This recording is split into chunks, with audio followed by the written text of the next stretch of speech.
some of you may know, my name is Damien Alpizar. I had the privilege to work at the USDA with mentors Dr. Robert Heath and Ricardo Joseph. The title of my project is the comparison of different solvents and extraction methods in 3 avocado races. The avocado is native to central Mexico, but it has largely spread out throughout the world and is cultivated commercially in many tropical and Mediterranean climates. And because of its commercial value, there's a great interest in studying avocado trees, particularly the compounds in those trees.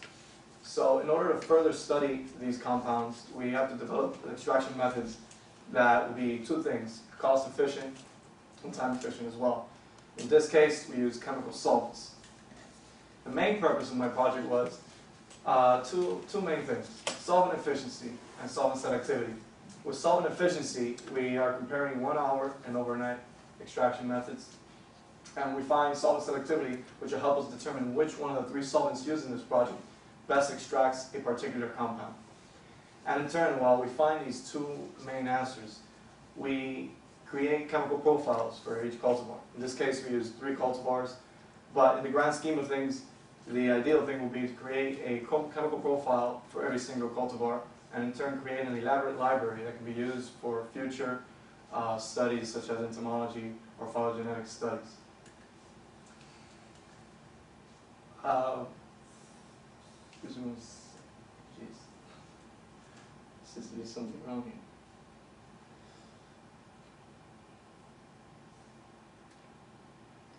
here. Jeez, no, because it's not there. We start off with 3 races. There's the Mexican, the Guatemalan, and the West Indian. Those are the races involved in this project. And we use a cultivar in each of those races to represent those races. So for seedless Mexican, we represent the Mexican race. For the Dombal, we represent the Guatemalan. And in the Simmons, we represent the West Indian.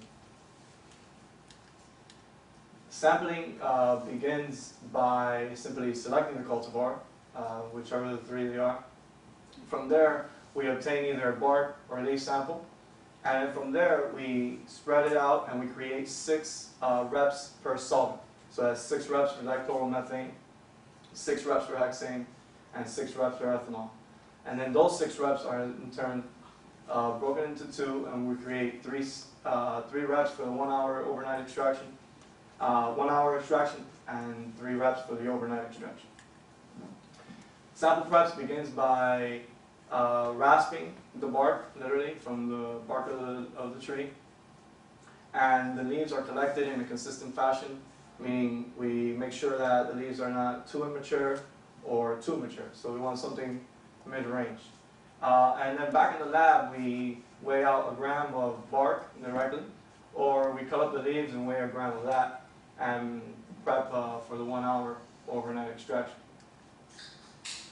Here we have, once time is up, as you can see in the picture on the left, this is a sample already immersed. Once that 1-hour overnight extraction is up, we prepare a vacuum filtration system with Wattman filter paper, and we pour the contents through that filtration system and discard the solids, and just leaving behind the extract.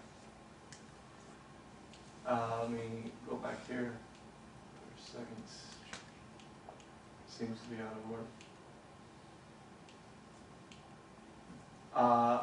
After that, everything is filtrated. We then collect the sample into the vial, and from there we add C16 or hexadecacane.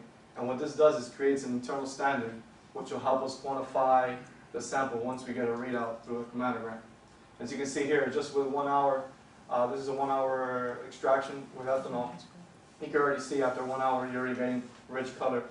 The green is obviously the leaves, and the golden brown for the bark.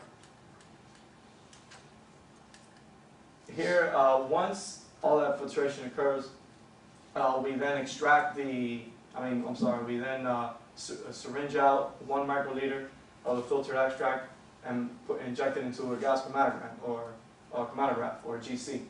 And this helps create a chemical profile in real time. And the way gas chromatography works is we get the 1 microliter, we inject into the sample injector. Oh, sample injector right over here. That sample immediately gets vaporized. That vaporized sample goes into the column, right? And with the help of carrier gas, in this case it was helium, we have the carrier gas carry the vaporized sample through the column, and meanwhile interacting with that column. In turn, we have the separation of lighter molecules and various amount of compounds. The lighter molecules are detected first, and as time progresses, we have heavier and heavier molecules being detected. In turn, we have a computerized readout via a chromatogram of the compounds detected. Here is a sample chromatogram. This is a chromatogram for seedless Mexican leaf extraction in dichloromethane, and in a 24-hour extraction. On the x-axis we have retention time. On the y we have millivolts. And what we're looking for here is strong, narrow, significant peaks that will help us confirm that there is a compound being detected. We don't want any coelution between 2 or 3 compounds, so we try to avoid that or disregard it. What we measure here is the area under the peaks. They should be around higher than 3%. If we see here, retention time comes from left to right. We have our first peak on 0.5 of a minute, and we see this first peak is actually omitted because that's the solvent. So solvent being the lightest molecule gets detected first. But the ones we're looking for are anything after that. So around 2.5 minute mark, we see our first significant peak. 2.5, we see the other, and at 3 minutes, we see another peak, etc. And this is just indicative of lighter molecules coming out first, and as time progresses, like I mentioned earlier, we have heavier molecules being detected. Here is a sample. We have much more data, but this is just a sample table of the seedless Mexican bark in overnight extraction. And on the left column, we see cobots. Now, what are cobots? Well, cobots are a way to standardize retention time to a particular column. The column I mentioned when I was explaining the chromatography process.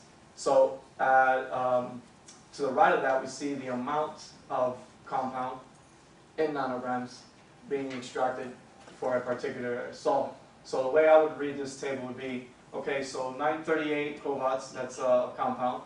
To the right of that, I have 3.9 nanograms detected of that compound using hexane. To the right of that, 26.5 with dichloromethane. And to the right of that, 12.2 nanograms using ethanol. Here's a graphical representation.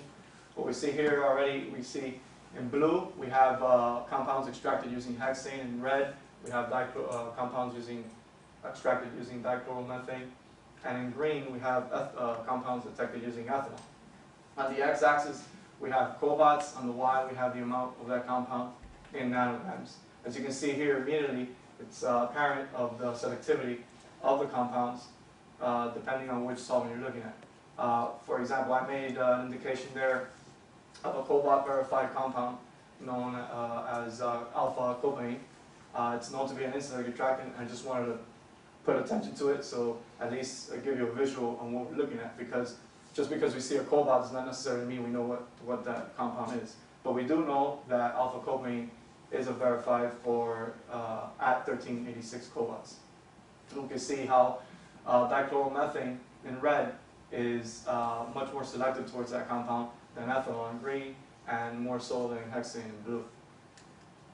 Here is a much larger depiction. Here we are comparing bark and leaf from the top and bottom. Bark's on top, leaves on the bottom. From left and right, we have 1 hour extractions for bark, and on the bottom of that, 1 hour extraction for leaves.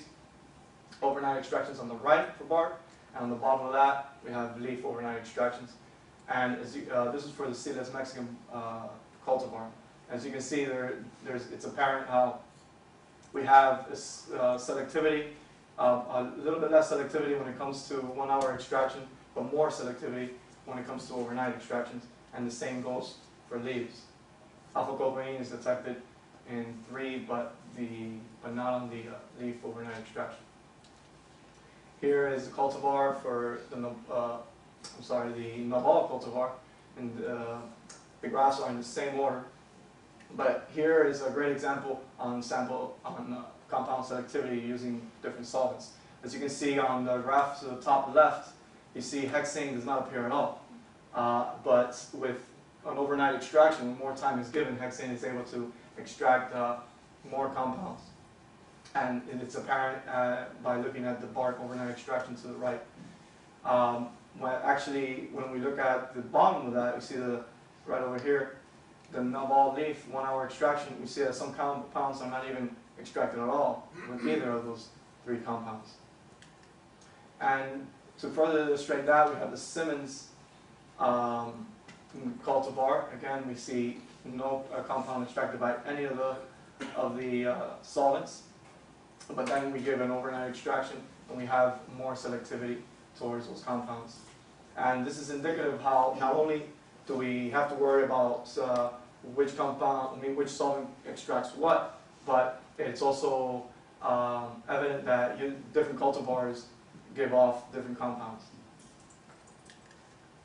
In conclusion, we see that if we're pressed for time, the ideal solvent to use is the 1 hour extraction in dichloromethane, best solvent for both leaf and bark. Ethanol, if you're leaning towards extracting larger molecules, you'll want to use ethanol. Hexanes seem to be much more selective towards mid-sized molecules in bark, 1 hour extraction, and smaller molecules in leaves. And as expected, overnight extractions were much more efficient in the 1 hour extraction. But to my surprise, we found larger amounts of volatiles were recovered in leaves, more so in bark.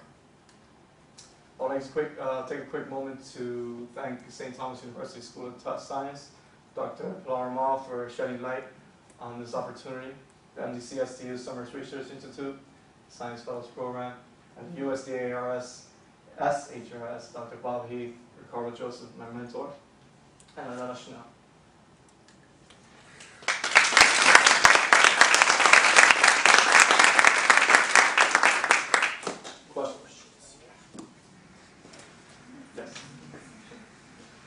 Do you have an idea when you mentioned the range for the leaf, what you consider mature or immature?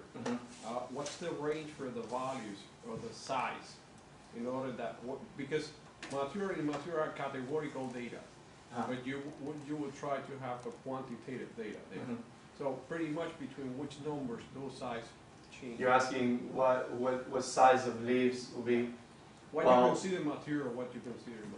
In this preliminary study, we did not use specific sizes. We sort of, for lack of a better word, eyeballed it. We made sure that they were not too fresh or sprouting or too young. And we'll classify it too young will be a sort of a waxy look to the leaves. And too mature will look more brittle.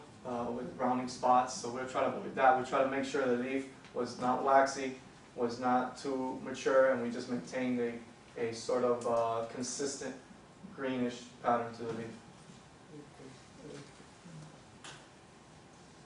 Yes? What would the best detector on a GC for a compound be to identify it from something else? Do you happen to know? Repeat that one more time, Andre. If you had a choice of detectors for a GC for identifying an unknown compound, what would you choose? For example, the alpha-copaine was detected using the mass spectrometer.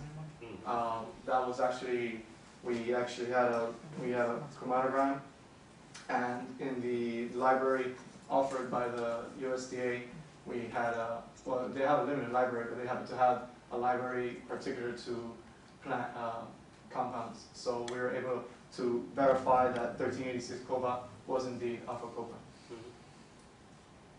Anyone else? Yes? No? Sorry. Dr. Bob? Giving you the... Did you find any compounds that, let's say, were the same in the 3 different cultivars? Alpha-copaine was indeed very consistent throughout most of the extractions, with a few exceptions. That was actually one of the main things that the researchers, Dr. Bob Heath, was looking for as an insect. Their main objective was to detect those insect attractants in those trees. So they're having that compound alpha-copaine was a big deal. So yes, for most of the extractions, alpha-copaine was there. go to the novel graph for one, please? The big one? Yeah. The comparison between mature and overnight. Okay. Let's see. Right here? No. The novel. The ball? Novel. There. Yeah. Right. Okay. Let me. Okay, let me just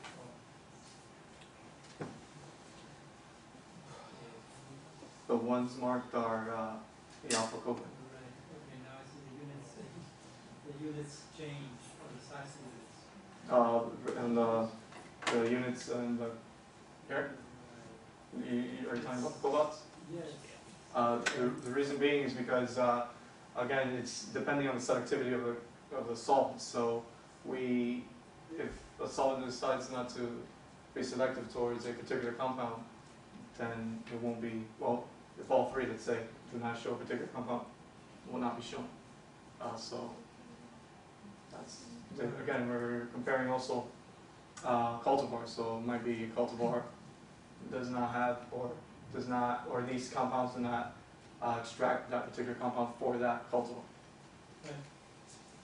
I'm having difficulty interpreting, for instance, if you look at the 1 hour versus overnight leaf, Uh-huh. on 1817, how can it be greater 1 hour than overnight? That's a very good question. That's